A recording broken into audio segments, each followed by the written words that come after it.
What's good, sports fans? Are you ready to elevate your live entertainment experience? Well, let me introduce you to SeatGeek, an amazing platform that connects you to your favorite events while saving you money. With SeatGeek, you can easily find tickets for sports games, concerts, and so much more, all in one place. The interface is user-friendly, making it simple to browse and compare prices. And one of the best features is the interactive seating chart. You can see exactly where you'll be sitting and how much you'll be spending, ensuring you get the best value for your money. But here's the best part. Check this out. By using my promo code, ChalkItUpSports, you can enjoy a one-time $20 discount on your first SeatGeek order. That's right, $20 off your first SeatGeek order. Imagine catching that thrilling game or concert without breaking the bank. It's a win-win situation. Plus, you'll be a part of a community of fans who eat, sleep, and breathe live events just as much as you do. So what are you waiting for? Click the link in the description to download the SeatGeek app today. And don't forget to use my promo code ChalkItUpSports for a one-time $20 discount on your first SeatGeek order. Get excited. Now let's get back to the show.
Yeah. What's good? This is your boy, Tone DeShields II. You guys are locked in on another dose of Chalk It Up Sports, where no matter if we win or if we lose, we just got to charge it to the game. I appreciate you guys for being here. You know the vibes, you know the energy, you know the love.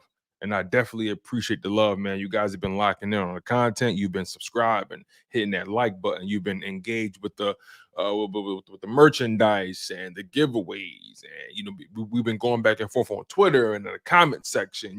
All you guys have been really active in this ecosystem, in this community we're building here, and I really do appreciate that. So make sure you guys lock in, stay locked in, especially newcomers, right? I appreciate you guys as well. People who always find the channel, especially knowing you got other options. You could be watching so many other people doing dope things, and you still decide to kick it with me.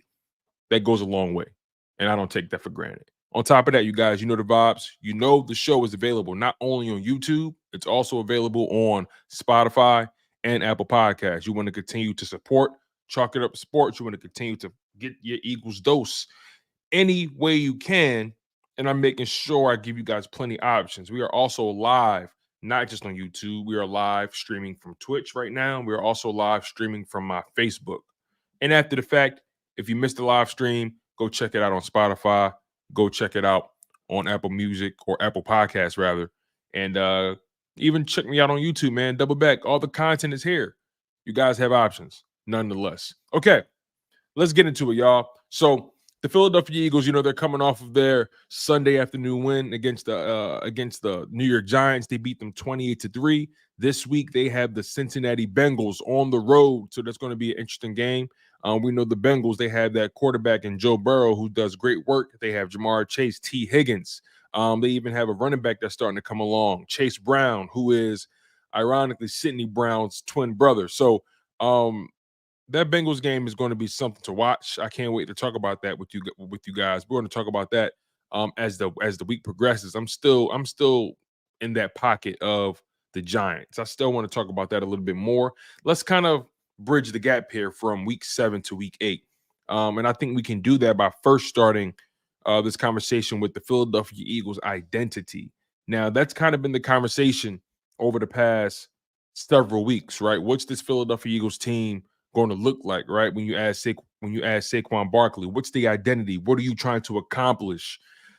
How good would Jalen Hurts be? Will AJ Brown and Devontae Smith continue to will they still be the players that we expect them to be? Dallas Goedert, the offensive line, no Kelsey, right? There were so many questions about how this offense was going to look in various angles. Granted, that was the most secure we felt about this team because of AJ Brown, because of Jalen Hurts and Devontae Smith and those guys. Then you add Saquon Barkley. So we were pretty secure about the offense. Nonetheless, the season progresses up to this point, or the first 4 weeks rather, before the bye. And we're still struggling what we're dealing with here. Who is this Philadelphia Eagles team? Are you a run first team? Are you a pass first team? Jalen Hurts was turning the ball over. Saquon Barkley was still putting up dominant performances, but it seemed like he wasn't really being used as a focal point of the game plans, right? And the Philadelphia Eagles went 2-2 prior to the bye because of inconsistent offense, sluggish offense, and inconsistent defensive play. But just standing on the offensive side of the ball, the offense was underwhelming the first 4 weeks. Now we get to the bye week. They make some adjustments. Guys get healthier. AJ Brown is back. Devontae is back. And you start off with the Browns. You only put up 20 points, but your quarterback got through the game clean. He was efficient. 2 passing touchdowns, no interceptions, no fumbles, right?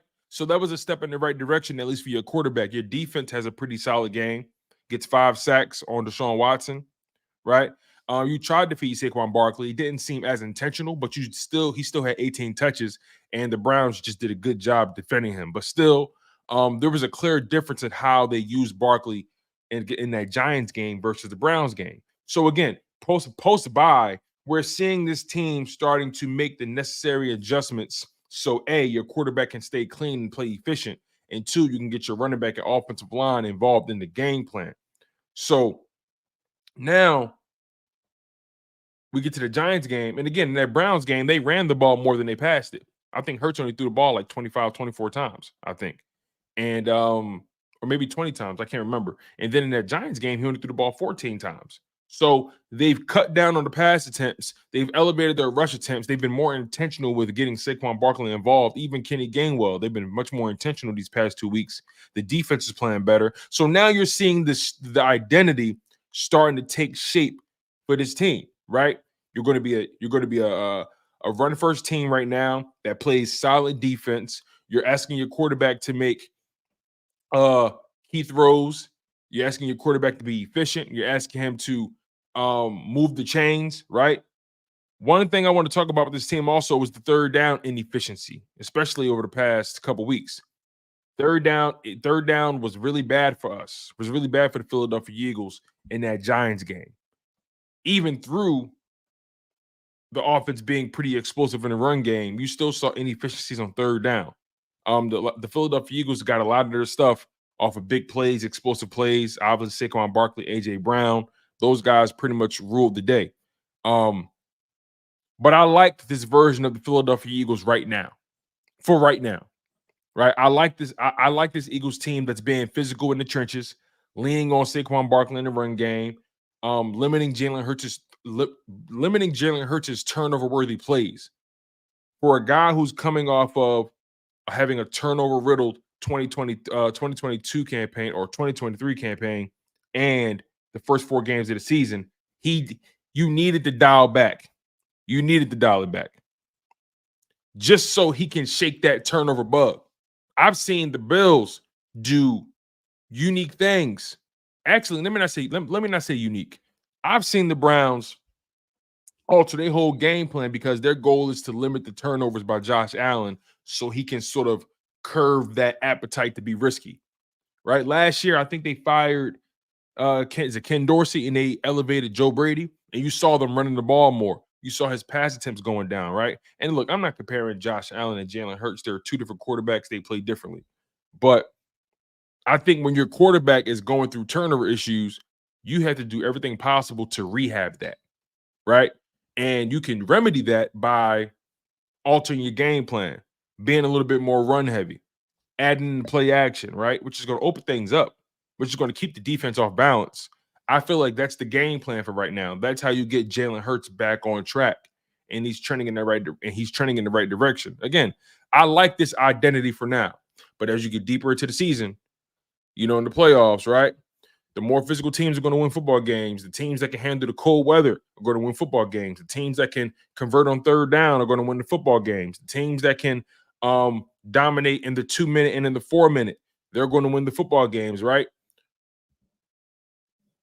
I think this team, once again, one step at a time, week 7 going into week 8, progress is a process. I think this team is starting to unpack the bad and starting to really carry over the good. That's just my humble opinion. Let me get to some of your comments here. Let's see. Ace Boogie says, if anything, we just need to draft the tight end in the draft. Yeah, we do need a tight end, man. Dallas Goedert, it's just he can't be your you have to think about life beyond Dallas Goedert at this point. You have to. Brian Stetcher, he says, I'm more encouraged right now about the Eagles than earlier in the season because they will run the ball more now like they did in 2022. Yeah, people forget in 2022, they definitely ran the ball very well, but the passing game was pretty efficient as well. Jalen Hurts wasn't turning the ball over. You had a strong RPO and play action game. There was a difference for sure. There's a difference. And again, they're still working towards establishing and carving out this new identity with Kellen Moore, Jalen Hurts, and these guys, and Saquon Barkley. You got that boy Saquon Barkley in the backfield. You got to feed him. You got to feed him when he's hot like this. You have to. Ace Boogie, he says, rather get Renfro if we're looking at wide receivers, but I think offense is fine. I'm surprised Hunter Renfro wasn't somebody that they considered in the first place. But anyway, that's not really what I'm talking about right now. Let's see. Dylan Canepa, he says, tuning in and sending love from the 208 as always. Appreciate you, bro. Thank you. Spy City, what's going on? Rob Dice says, thank you, Tone. Keeping it real every day. Thank you. Thank you, Rob. I appreciate that. All right, let's see. Ace Boogie says, do y'all think it's a realistic chance we get Myles Garrett for real? Nah. The Browns are going to try to fleece whoever trades for him. You give it up at least a first-round pick and a player at the very least. K-Order Green says, we were the #1 rushing team or close to it in both 2017 and 2022. I agree 100%. I agree. You're right. Like, I don't know why people are trying to pretend like, the running game has lost its luster. All the top teams that were in it at the end of the season were teams that could run the ball. Believe it or not, the Chiefs can run the ball. The Niners, they can run the ball. The Lions, they can run the football. The Packers, they can run the football. The Vikings can run the football. You feel what I'm saying? Teams that can run the football can get it done in those cold weather games, those bad weather games, especially if we got the offensive line. But again, Jalen Hurts is going to have to, again, elevate his profile as the season goes. That's a fact. Devin Miller says, Tone, would you try to get a pass rusher though? It's a good question. It's interesting now that this pass rush is starting to come alive. It begs the question: how much do you need another pass rusher to begin with, especially when you paid Bryce Huff, and again, only 2 games, only the Browns and the Giants. You take that for what it's worth, but Nolan Smith is coming on, Bryce Huff is coming on, Josh Sweat is coming on, Jalen Carter, those guys are coming on. I would consider it still. I would still keep it in the cards. I would still keep it in the cards. I won't totally just disregard adding an edge rusher, right? I won't just completely disregard that. But with these guys starting to come on, I would tread lightly with the move now. But again, Myles Garrett changes things, though. Even though I don't think that's a possibility, but you get Myles Garrett, you give up whatever you got to get him. Devin Miller says, what about Max Crosby? Yeah, I don't know, man. These franchises, we may think that they should get rid of a player, but they may view their situation entirely differently, right? Especially the Raiders. They just traded Devontae Adams. I don't know if you can get them on a Max Crosby deal either. Max Crosby is their franchise. He's their identity on defense. KO the Green says, we ain't had a fullback since Leonard Weaver. I'm loving this. Yo, shout out to Ben Van Sumeren. He just elevated his value on his team, if you ask me. He just elevated his profile, for sure. So, yeah, right, the Eagles' offensive identity, it's beginning to take shape. Saquon Barkley, he's been your most dominant weapon throughout the season. Consistently, he's been healthy. So he deserves to be the focal point of your offense. His big play potential is his explosive play potential is through the roof right now. Just when the Giants thought they had him bottled up, he cracking 40 yarders there, 50 yarders there, 30 yarders there. I mean, Saquon Barkley, you got to keep feeding that man. He's on fire right now. You got to keep feeding him. And then that offensive line, even with the injuries, even with not having Jordan Mailata, losing Mekhi Becton in that game to a concussion, you still had an offensive line that was getting pushed. Now, granted, you give up 4 sacks in the first half. That's not a good look. And on top of that, you didn't really throw the ball that much in the second half. So, I mean, you made an adjustment. You told yourself, okay, in order for me to slow down that pass rush, in order for me to beat this Giants defense, their pass rush is getting off too quickly. We got too many injuries on the offensive line. Let's simplify the game plan. Let's get our guys pushing forward. Let's deliver the pain instead of receiving the pain, and we'll catch these guys on their back foot, on their heels. And that's how they won the game. They just altered their approach. We're going to run the football. They can't stop it. And you keep doing something until they stop it. That's the kind of football I like. If you can't stop this one play, I'm running this one play. If you can't stop my running back, I'm feeding my running back. If my quarterback is killing you in the slot, I'm going to keep killing you in the slot. I never understand teams that overcomplicate situations, that want to get cute in various scenarios. Just play the game. Find the weakness, exploit it. If it's working, keep picking at the scab. That's been my mindset. So I like this identity for right now. Again, Jalen Hurts, as we get deeper into this thing, there's going to be games where, all right, the running game maybe starting off a little slow. Hurts, convert on third down, make the passes. You know what I'm saying? Be great, be electric, be efficient, protect the football. But this team is significantly better when they're more balanced. They're much better when they're balanced. When they lean too hard, when they're trying to enter a game, try so hard to take the top off and and pass, and they don't look as clean. They just don't look as clean. So yes, leaning on the offensive line and the running game has helped Jalen Hurts big time in his efficiency. Back-to-back games, no turnovers. And back-to-back games with a passer rating over 100. So let's get into this. Now, granted, again, the Giants, the Browns, you can take that as far as you want to take it. You can take that with a grain of salt. You can be very measured with how you assess those opponents. Do whatever you got to do. But at the end of the day, you play who's in front of you. And the Philadelphia Eagles so far, 2-0 coming out of the bye. Jalen Hurts coming out of the bye week has 5 total touchdowns, no interceptions. He's completing 67% of his passes. He has an average passer rating of 122.7, averaging almost 10 yards per attempt, just over 9 yards to be exact. So again, right? Because Jalen Hurts has been dealing with turnover issues, you meet him where he's at, you adjust the game plan, you get your running game involved, and then once he begins to distance himself from those turnover issues, the passing game is starting to open up more. That's my perspective. Again, I'm not here to convince anybody. I'm not here to convince anybody at all, right? I'm meeting the Philadelphia Eagles where they are. My expectations have not changed whatsoever. I believe the Philadelphia Eagles should be a contender for the conference championship.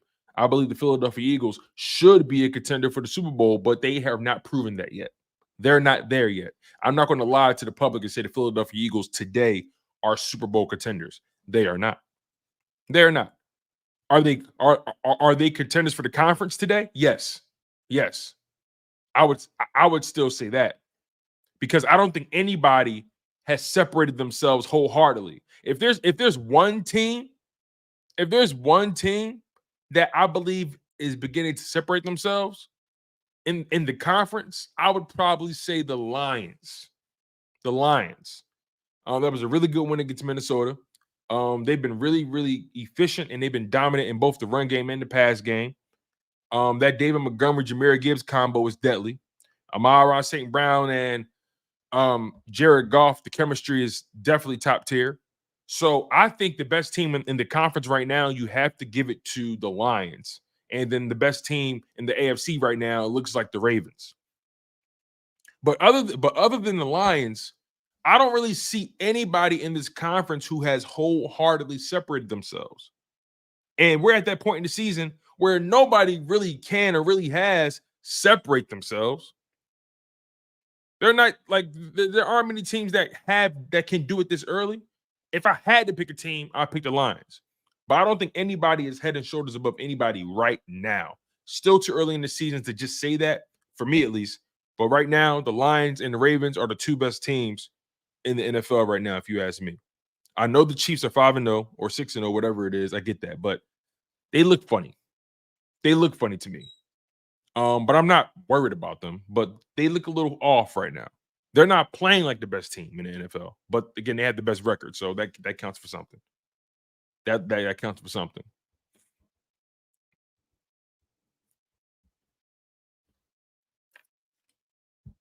Let's see here. So, yeah, since the bye week, Hurts 5 total touchdowns, no interceptions, completing 67% of his passes, average passer rating of 122.7, averaging just over 9 yards an attempt.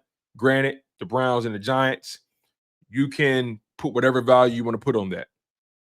But at the end of the day, you got to win these games. You play on the schedule, and every win counts. The Eagles are 4-2 when they were 2-2, right? Some of us were ready to pack it in on the season.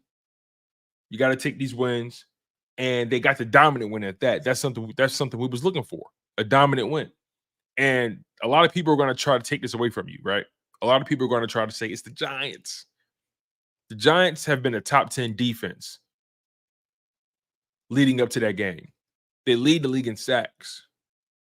They were a top 10 defense in terms of points allowed and yards allowed. That defense was playing at a top 10 level. That's a fact. Now, we can talk about their offense and say how bad they are and how terrible Daniel Jones is and how Malik Neighbors is on an island right now, desperate for a quarterback. But in terms of that Eagles offense and Giants defense, the Eagles offense was in for a task. And that first quarter looked like it was going to be a long day. But they adjusted, didn't overthink it, and say, you know what? We're going to run at them.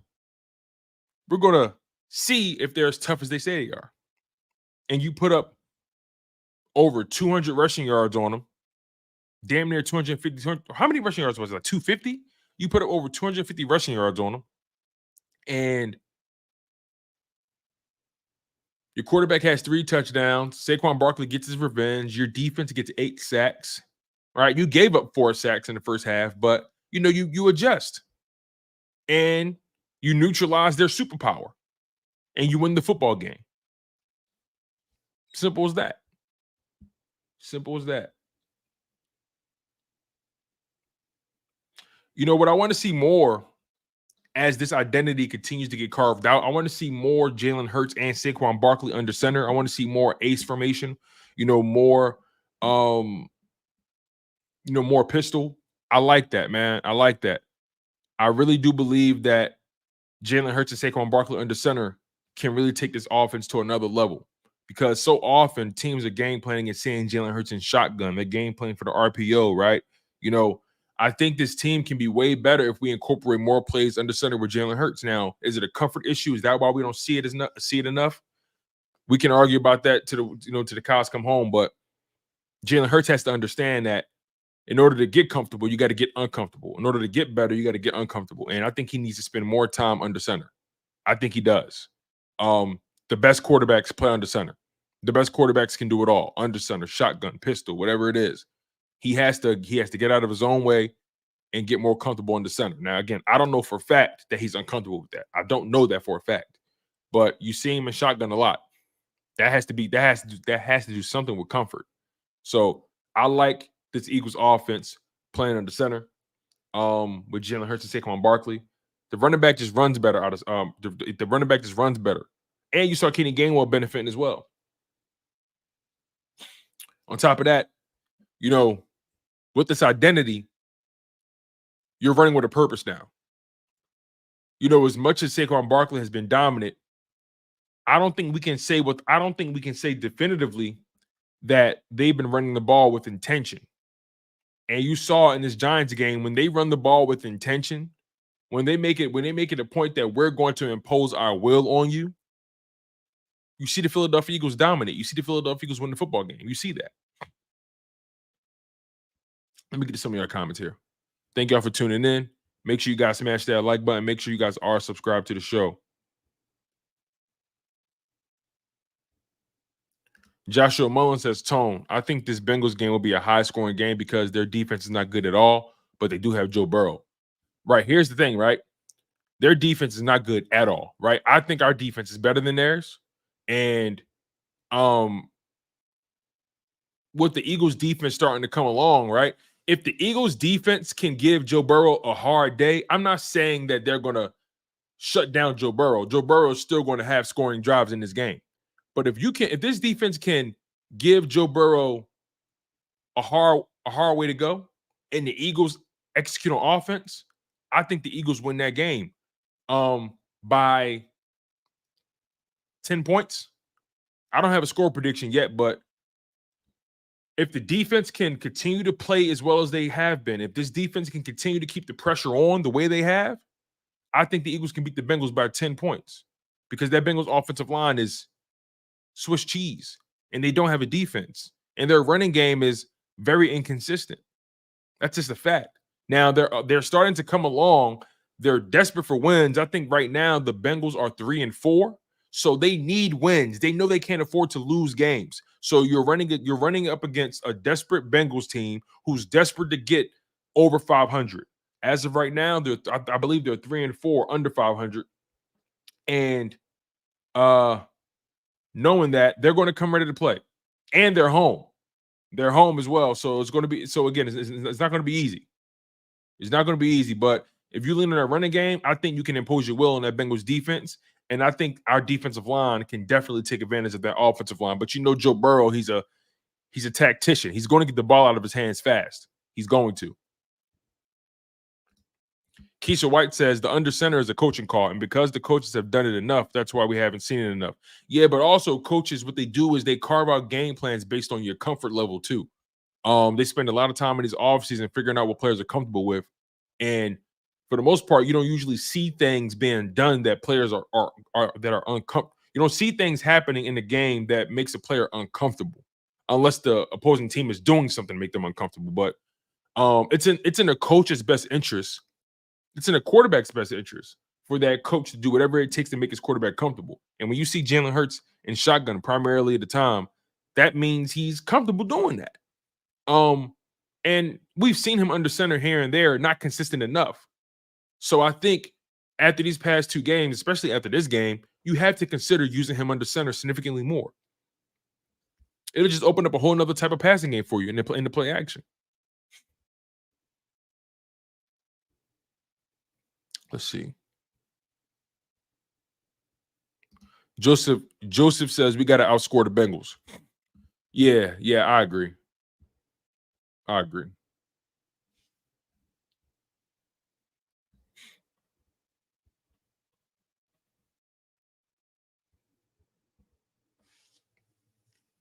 Let's see. Ace Boogie says, but being able to compete with the best quarterback and coach in the game in the most important game. Oh, he's talking to me. It's okay. He's talking to me. Anyway, Joshua Mullen says, yeah, our media is crazy. Our media want to beef between the team and the coach so bad. I mean, let's not pretend Nick Sirianni's been great. Nick Sirianni's been a liability for a portion of this season. We can't deny that. And he didn't really help himself. But, winning cures all, right? Winning cures all. Jermaine Brown says, what should Howie do with Jordan Davis? What do you mean, what should Howie do with Jordan Davis? There's nothing wrong with Jordan Davis right now. Jordan Davis is playing his role. See, A lot of y'all, and again, did I have expectations for Jordan Davis to eventually pick up a pass rush? I did, and I still do to an extent. But right now, Jordan Davis, he's a really, really, really good 2-down player. He's helping. He's creating so much space for guys. He's creating one-on-ones with guys as well. So for guys as well. So don't think Jordan Davis isn't involved in Jalen Carter and Nolan Smith and Josh Sweat and all those guys getting sacks. Don't think he isn't involved in that. He is. Don't think he isn't involved in the run defense. The run defense has been pretty good the past 2 weeks overall.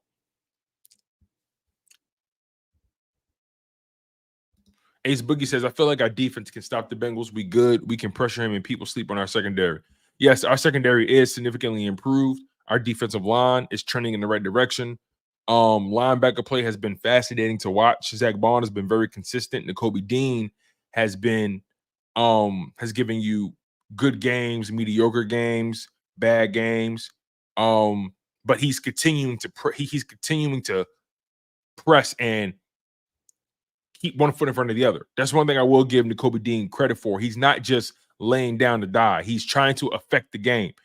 Is he limited in various aspects? Absolutely. But one thing I'll say about Nakobe Dean that's been consistent over the past several weeks is effort. He's trying to affect the game.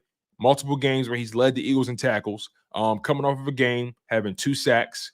He was one of the highest graded Eagles on defense in that game.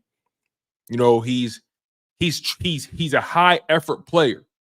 And the more Nakobe plays, the better you would like to think he will get. But again, there are certain limitations in his game that just won't change. Like, I don't know how good. I don't think Nakobe Dean will ever be great in coverage. But if you use him in the right way, Nakobe Dean can be an effective player for you. He's shown that. He's shown that. Rachy Boy TV, he says, can we all agree Jalen needs to use his legs more? You know, it's funny you say that because there's moments where I'm like, Jalen, just get out of there. Nothing's open. And he wants to drop back and just be patient and let his guys get open. But, you know, sometimes you got to just use the gift God gave you. Use the gift God gave you. Get out of dodge, move the chains, and keep the offense or the defense off balance. What made the Eagles in 2022 so dynamic wasn't just Miles Sanders doing his thing in the running game. It wasn't just the passing game being efficient and effective and explosive with A.J. Brown and Devontae Smith, but Jalen Hurts was able to break teams' backs on second and third down, scrambling or in the design or in the RPO game. Right now, granted, the design runs haven't been effective this year so far, but I also think that's because Jalen Hurts hasn't been intentional with trying to run. So Richie boy, I kind of feel you. I want to see Jalen Hurts just be more decisive in the pocket. If it's there, make the pass. If it's not there, just get out of there. Move the chains. It is what it is. I want the best version of Jalen Hurts. I don't want nobody else. That's all I care about. Keep the main thing says we got to show out in Cincinnati. I was at the Giants game and we rocked MetLife like it was South Philly. Go Birds. Yeah, it's funny. That game is going to be really fun to watch, man. It's going to be a lot of talent at wide receiver. A.J. Brown, Jamar Chase, Devontae Smith, T. Higgins.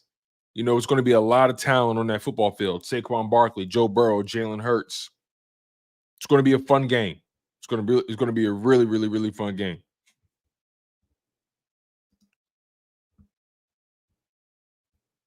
Let's see here. All right, let's see what Richie Boy got to say. Richie Boy says this dude is a clown. Purposely skips over my comments. LOL. What's up with cuz? All right, let's see here. Well, Richie Boy, I did read your previous comment, but try saying something more compelling. Maybe I'll get to it. Ace Boogie. All right, okay. I don't need that.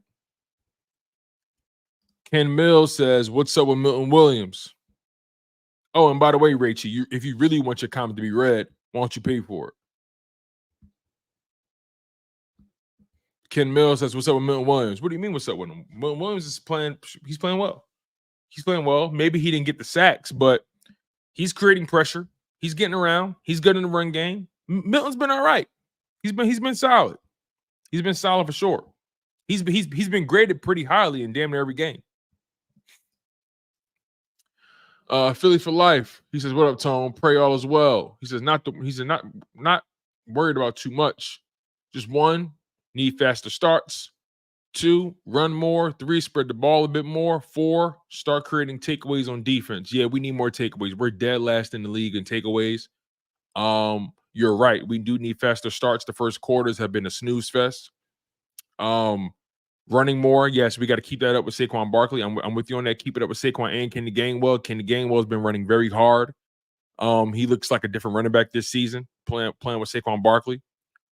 Spread the ball a bit more. I would agree with that too. I know AJ Brown is a dominant force, but I want to see Devontae get more involved in the game. And again, right, some games take on a different complexion, they take on a different identity. And some games you're going to run the ball more. And there's going to be a game where you just lean on the guy that's beating his matchup, right? It is what it is. But I do tend to agree that the Eagles are more dominant when Devontae's involved. And, Goddard and Jahan Dotson, you want to get him involved too, right? I mentioned Kenny Gainwell. So, yeah, man, look, you want to feed the hot hand. You don't want to overthink the game plan, but also you do want to remain dynamic and keep defenses off balance by making sure everybody is a threat. So Philly for life, I think for the most part, we agree on everything that you mentioned here. Jay says we need to blitz Dean more. Yeah, Dean looks good. And it's so funny. All those sacks that the Eagles got, I believe they came on 4-man fronts or 4-man rushes. If I'm not mistaken. I think they all came in 4-man bunches. Let's see here. Yes, it says here the Eagles recorded all 8 of their sacks with a 4-man pass rush. So that's impressive, right? That's a sign of things to come, right? The Eagles, they blitzed a little bit in that game, but Nakobe Dean didn't get his sacks on blitzes. He got them on 4-man rushes. A blitz is, no matter where the blitz comes from, it has to be 5 men or more to be considered a blitz. If it's 4 men or less, it's not a blitz. So it doesn't matter if you send 2 DTs, an edge rusher, and a middle linebacker. It doesn't matter if you send a corner, a linebacker, and 2 edges. It doesn't matter who you send. It's about how many you send. And Dean recorded both of his sacks in 4-man pass rush situations. So that speaks to the creativity. That speaks to those guys winning their matchups. That speaks to Dean's get off.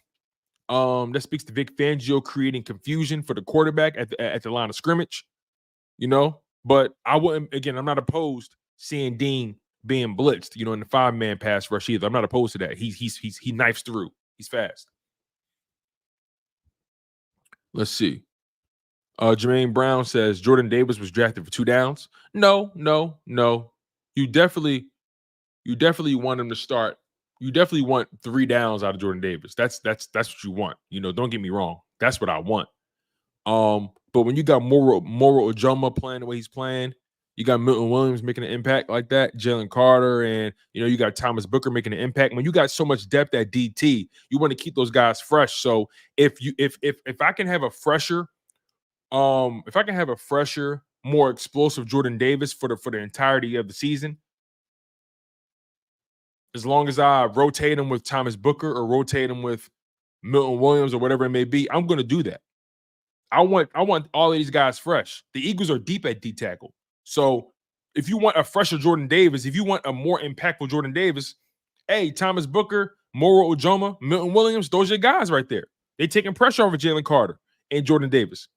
If that's what it is right now. I'm not here to get into the whole conversations of what I drafted a guy for. When the season is in the season, you have to focus on the season. I don't give a fuck where somebody was drafted. I don't care why you drafted them. I don't care about how much somebody getting paid. When I'm in the season, I don't care about none of that shit. I care about what's happening in between those white lines. I care about what's happening on the grass and what's better for the team in the long run. And if having Jordan Davis as a 2-down player, rotating him with Thomas Booker or Milton Williams or Moro Ojoma, if that's the case, and if that's how this defensive line is going to be more effective, more explosive, more dominant, I'm rolling with that. If your defense becomes a top 10 defense playing like that with that kind of rotation, being that deep at D tackle, I'm rolling with that. You want these guys fresh. You want them fresh.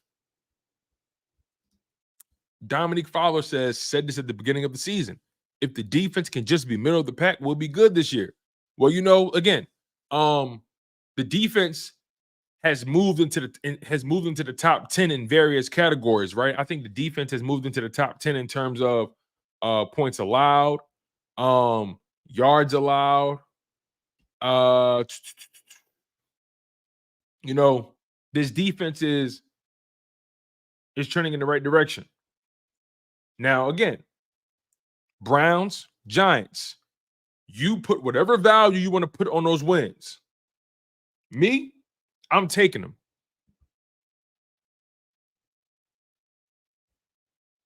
Ace Boogie said, Tone, how your pops feel about the blowout win? I like his insights. Yeah. I should have called him. I should have called him on Sunday, man. I forgot to do that. You guys are right, man. My dad loved it. I didn't get a chance to really pick his brain about it, but yeah.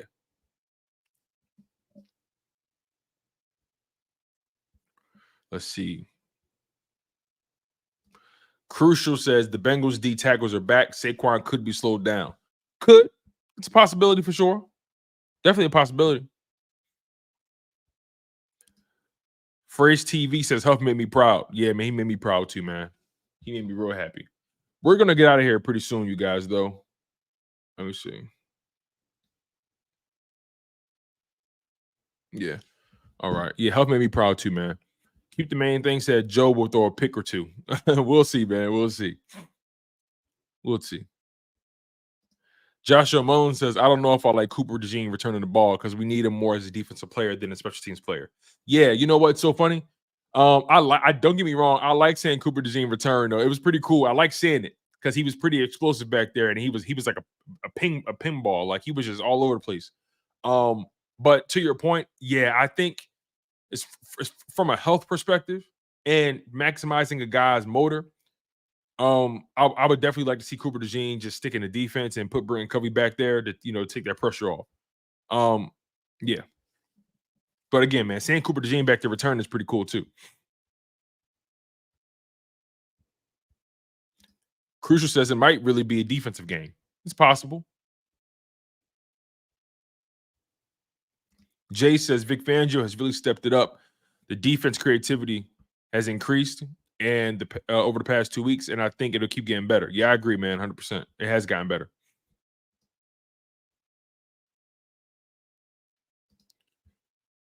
Ace Boogie says, I trust our O-line against their front seven if we could run on the D-line that leads the league in sacks.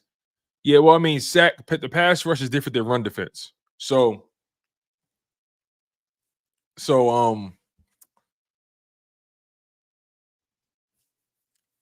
I it's not created equal like that, right? There are teams that can get to the quarterback, but they can't stop the run. You know what I'm saying? There are teams that can stop the run, but they can't get to the quarterback, right? So in terms of the Giants, right? Their run defense was mediocre heading into that game. They were ranked 15th in the league in terms of defending the run, in terms of yards allowed on the run game. The Giants were 15th, and they were number one. They were number one in sacks. So what does that tell you, right? They can get to the quarterback, but they struggle to defend the run consistently. So that's something the Philadelphia Eagles took advantage of in that game. The Eagles didn't try to reinvent the wheel to say, you know what? Okay, we came out in this game. Their pass rush is really getting home. Let's dial back the game plan. Let's lean on them. Let's get the running game going, and let's get creative with that. And we'll optimize our pass game. So, again, right? It all depends. 1 + 1 doesn't always equal 2 in that regard. But again, I see what you're trying to say, but yeah, it's more nuanced than that. S Blunt with the $4.99 super chat. Thank you, brother. He says, Tone, when the season started, did you have us beating the Bengals? And what record did you have us at this point? Okay, that's a good question. I'm glad you said that. I have that right here.